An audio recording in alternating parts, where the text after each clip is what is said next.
Hello बच्चों, let's read the question.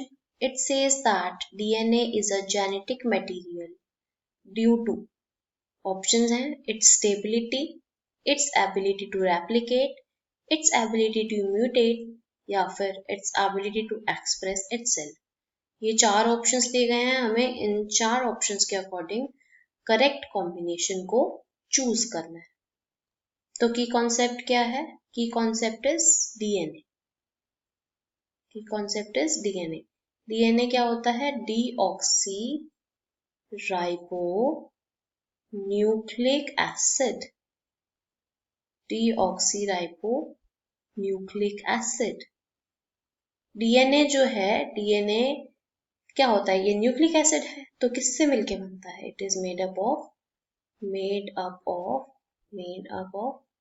या फिर हम कह सकते हैं इट इज ए पॉलीमर. क्या है? Polymer of deoxyribonucleotide.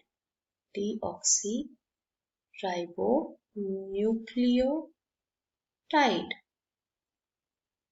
ये हमारी डेफिनेशन हो गई डीएनए की. अब डीएनए जो है, DNA act as genetic material. DNA act as genetic material.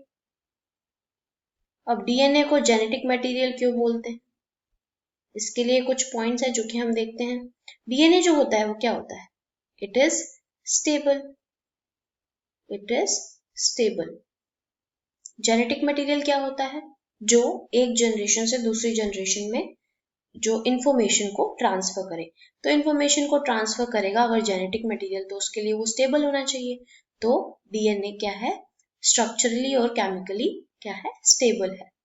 दूसरा point, it has ability to replicate. It has ability to replicate मतलब कि एक जनरेशन से दूसरी जनरेशन में डीएनए पास हो सकता है. और यही प्रॉपर्टी होती है किसकी? जेनेटिक मटेरियल की, that it should pass from one generation to another to make several copies.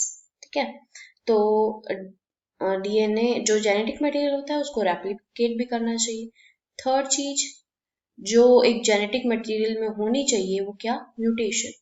अगर हम एक जनरेशन से दूसरी जनरेशन में जेनेटिक मटेरियल रेप्लिकेट करेगा और उसमें कोई म्यूटेशन नहीं होगी, मतलब कि वो एज इट इज कॉपी करेगा, तो वो क्या हो जाएगा? इट लीड्स टू, मतलब कि उसमें वेरिएशंस नहीं आएंगी तो वो इन्वायरमेंट के साथ सरवाइव नहीं कर पाएगा.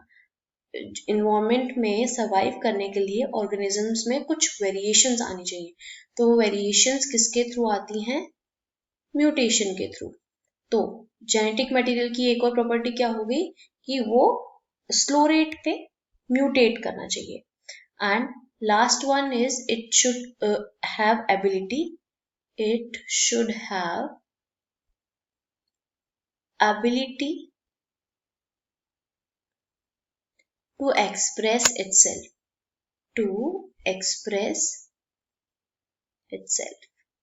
मतलब कि वो अपने आप को एक्सप्रेस करेगा, तभी तो हमें पता चलेगा ना कि वो वन जनरेशन से सेकेंड जनरेशन में पास हो रहा है कि नहीं हो रहा है. सो हम क्वेश्चन देखते हैं. क्वेश्चन क्या है? DNA is genetic material due to, पहला क्या है? Its stability. Genetic material stability होनी चाहिए, रेप्लिकेट होना चाहिए, एबल टू म्यूटेट ये भी ठीक है, एंड एबिलिटी टू एक्सप्रेस. तो ये चारों पॉइंट हैं जिसकी वजह से जो डीएनए है वो जेनेटिक मटेरियल की तरह कंसिडर करते हैं हम.